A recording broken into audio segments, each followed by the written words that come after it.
সাল্লাম তিনাকে আল্লাহ পাক নবুয়তি দিয়েছিলেন কত বছর বয়সে? কথা বলতে হবে, কয় বছর? 40। এবার বলুন তো, নবীজি 40 বছর বয়সে নবুয়তি পেলেন। এই 40 বছরের পূর্ব পর্যন্ত নবীজিকে মক্কার যারা কাফের ছিল, যারা পৌত্তলিক ছিল, যারা মুশরিক ছিল, এই লোকগুলোর নবীজির কেউ কি বিপক্ষের লোক ছিল না? 40 বছর আগে নবীজির কোন বিরোধী শক্তি ছিল না? কথা কয় না। শুনছেন এরকম ইতিহাস যে 40-এর আগে নবীজির শত্রু ছিল? বরং 40-এর পরে বিশ্বনবীকে যখন কোরআন দেওয়া হলো, এবার নবীজি কোরআনুল কারীম নবীজির উপরে নাযিল করে আল্লাহ জানিয়ে দিলেন, ওয়া আনদির আশীরাতাকাল আকরাবিন।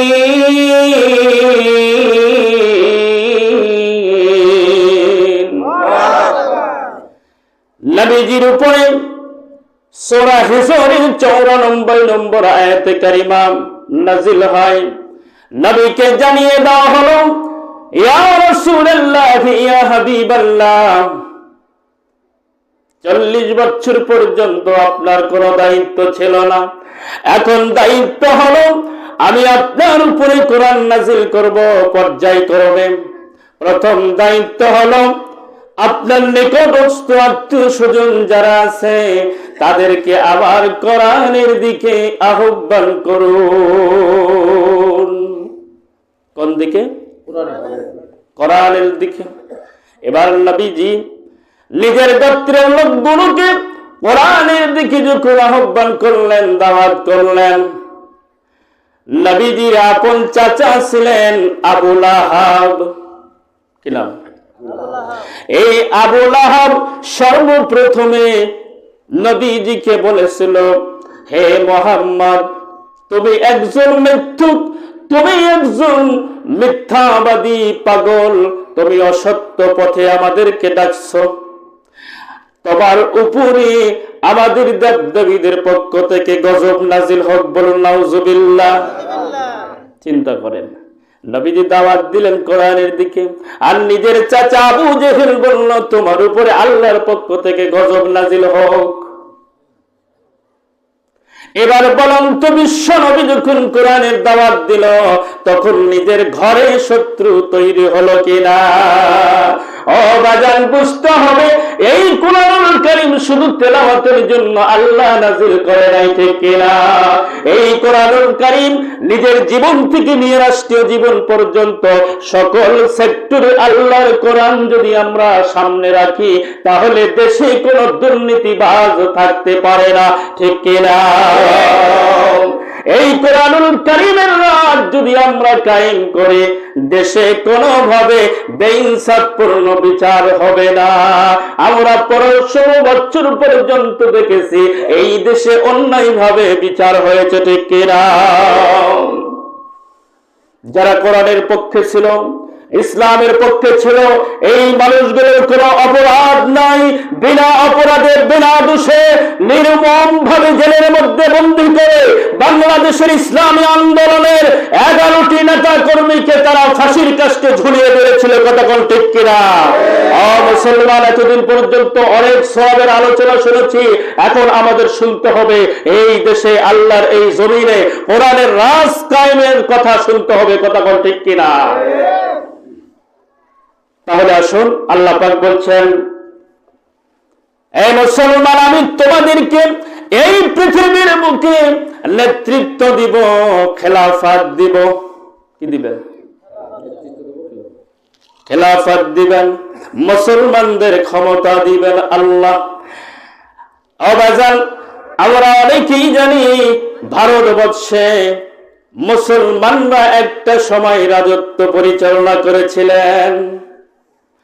এখন বাংলাদেশ সহ পার্শ্ববর্তী যত রাষ্ট্র আছে সব রাষ্ট্রতে, অনেক রাষ্ট্রে মুসলিম যদিও প্রধানমন্ত্রী, কিন্তু কোরআনের আইন দ্বারা কোথাও কিন্তু রাষ্ট্র পরিচালিত হয় না, ঠিক কিনা? আল্লাহ পাক বলেন, মুসলমান তোমরা সিংহের জাতি, তোমরা কখনো কারো কাছে মাথা নত করতে পারো না। আমরা দেখেছি ফাঁসির কাস্টে ঝুলেছে, বাতিলদের কাছে তারা মাথা নত করে নাই, ঠিক না? বাতিলদের কাছে নত স্বীকার করেছে কি আমাদের দায়িত্বশীলরা? করেছে। বলা হয়েছিল তোমরা রাষ্ট্রপতির কাছে ভিক্ষা চাও। মরহুম মকফুর শহীদ মতিউর রহমান নিজামী বলেছিল, আমি আমার জীবন ভিক্ষা কোনো মানুষের কাছে চাইতে পারি না, আমার জীবনের মালিক কেবলমাত্র আল্লাহ। সুবহানাল্লাহ। কথা কোন ঠিক কিনা? আল্লাহ পাক বলেন, কুল ইন্না সালাতি ওয়া নুসুকি ওয়া মাহইয়ায়া ওয়া মামাতি লিল্লাহি রাব্বিল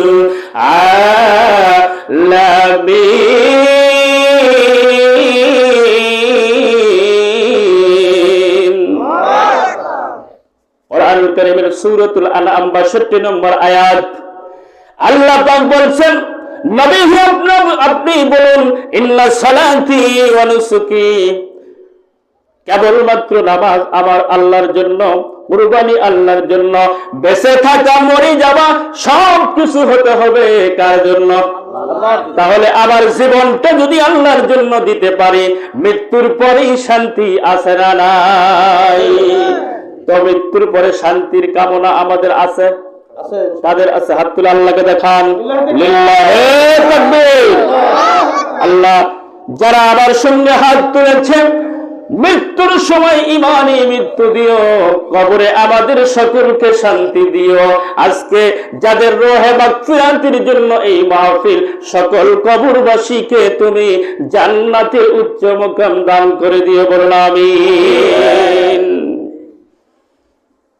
তাহলে আল্লাহ পাক বলছেন সূরা নূরের 55 নম্বর আয়াত, এই আয়াতে কারিমার ভিতরে আল্লাহ পাক ডাক দিয়ে বলছেন, আল্লাহ পাক ডাক দিয়ে বলছেন, ওয়া'দাল্লাহুল্লাযীনা আমানু মিনকুম।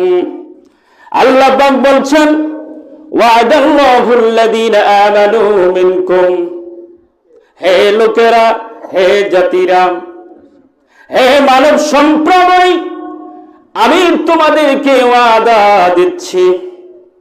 কে ওয়াদা দিচ্ছেন? আল্লাহ। আল্লাহর ওয়াদা কখনো মিথ্যা হতে পারে না। কথা কয় না, আল্লাহর ওয়াদা কখনো মিথ্যা হতে পারে না। আল্লাহ পাক বলেন, ওয়া'দাল্লাহুল্লাযীনা, আমি তোমাদেরকে ওয়াদা দিচ্ছি, আল্লাযীনা আমানু, যারা ঈমান আনবে, ওয়া আমিলুস সালিহাতি, এবং ভালো কাজগুলো যারা করবে। কয়টা কথা বলা হলো? দুটো। একটা হলো যারা কথা বল কি ঈমান আনবে, আরেকটা হলো ভালো কাজ করবে। লা ইস্তাখলিফান্নাহুম ফিল আরদ, এই দুটি কাজ যদি তোমরা করো, আমি তোমাদের হাতে জমিনের নেতৃত্ব দিয়ে দিব। কয়টা কাজ করতে হবে? দুইটা। এবার আসুন, আমরা ইমানদার হতে পারছি কি? সেই মানে এখনো হতে পারি নাই। ইমানদার হতে না পারার কারণে মার খাতেই আছি। ভবিষ্যতে আরো খেতে হবে, আরো খাওয়ার জন্য রেডি থাকতে হবে। জালিমরা শেষ হয়ে গিয়েছে, জালিমরা আপাতত বিদায় নিয়েছে, জালিম শাসক বিদায় নিয়েছে, কিন্তু মুনাফিক এখনো আছে না নাই? মুনাফিক আছে। সেইরা শাসক আপাতত বিদায়, কিন্তু মুনাফিক আছে না নাই? এজন্য আল্লাহ পাক বলেন, যদি তোমরা আল্লাযীনা আমানু, ঈমান আনো। ঈমান আনার তিনটি স্তর। কয়টা? তাসদীক বিল জিনান, ইকরার বিল লিসান, আমল বিল আরকান। এই তিনটি স্তরে ঈমান আনতে হবে। তাসদীক বিল জিনান, অন্তরে বিশ্বাস করতে হবে। ইকরার বিল লিসান, মুখে স্বীকৃতি দিতে হবে। আমল বিল আরকান, এবং বাস্তবে সেইটার রূপ দিতে হবে। এই তিনটি পর্যায়ে যদি আমরা ঈমান আনতে পারি, এই ঈমান আনার পরে আমলে সালে বলতে ভালো ভালো কাজ করা, এখন আমলে সালে বলতে আমরা বলি নেক কাজ করা, নেক কাজ বলতে তাসবিহ পড়া। শুধু কি তাসবিহ? তাসবির দানা থেকে শুরু করে সামাজিক কাজ, ইউনিয়নের কাজ, উপজেলার কাজ, রাষ্ট্রীয় কাজ, সকল সেক্টরে আপনি দায়িত্বশীল হয়ে সঠিক নেতৃত্ব দিবেন, এইটা হলো উত্তম আমল। আমরা মনে করি তাসবিহ দানা থিল্লি বলে নেক কাজ হয়ে গেল, অথচ নবীজি বলেন তোমাদের মধ্যে সবচেয়ে উত্তম একটা আমল কি আমি বলে দিব? সাহাবীরা বললেন ইয়া রাসূলুল্লাহ তাড়াতাড়ি বলুন। সুবহানাল্লাহ।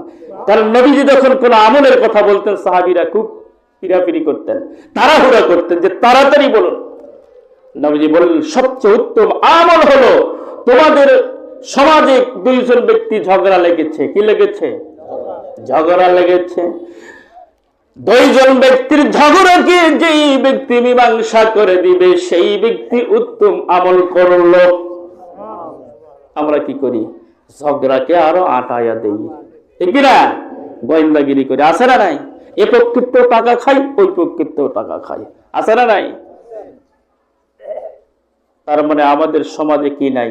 ন্যায় ইনসাফপূর্ণ বিচার নেই। তো ইনসাফপূর্ণ বিচার যদি পেতে চান আসতে হবে কোরআনের কাছে। কার কাছে? কোরআনের কাছে। তাহলে এই জমিনের খেলাফত, এই জমিনের রাজত্ব আল্লাহ দান করবে দুইটা কাজ করলে। একটা কি? ঈমান। একটা কি? ঈমান। ঈমান আনতে হবে। আরেকটি হলো আমলে সালেহ করতে হবে, অর্থাৎ ভালো কাজ করতে হবে, সর্বক্ষেত্রে ভালো কাজ চালু করতে হবে। তাহলে আল্লাহ লা ইস্তাখলিফান্নাহুম ফিল আরদ, জমিনের খলিফা আল্লাহ মুসলমানদের হাতে তুলে দিবেন। গোটা পৃথিবীতে রাজত্ব পরিচালনা করেছিলেন চারজন ব্যক্তি। কয়জন? কোজা কারুন, কোজা ফেরাউন, কোজা নমরুদ, শুধু হামান, কোজা শওকত ইয়াজিদ শাহির, কোজা তখতে সুলাইমান। গোটা পৃথিবীতে চারজন মানুষ বাদশাহিত্য করেছিলেন। এদের মধ্যে দুইজন ছিল মুসলমান এবং দুইজন ছিল কাফের। আবার শেষ পর্যায়ে আরেকজন গোটা পৃথিবীর রাষ্ট্র পরিচালনা করবেন, তিনি হলেন হযরতে নবী ঈসা আলাইহি ওয়াসাল্লাম। তাহলে চারজন ব্যক্তি গত হয়ে গিয়েছেন। তারা কি দুনিয়াতে আছে? চারজনের মধ্যে দুইজন কাফের, একজন বক্ত নসর আর একজন নমরুদ। আর মুসলমানদের মধ্যে একজন সাইয়্যিদিনা নবী হযরতে সুলাইমান আলাইহিস সালাম, আরেকজন হলেন বাদশা যুলকারনাইন। এখন বলুন তো, আমরা অনেকে জানি এই দুইজন মুসলমান এবং দুইজন কাফের গোটা পৃথিবীর রাষ্ট্র পরিচালনা করে।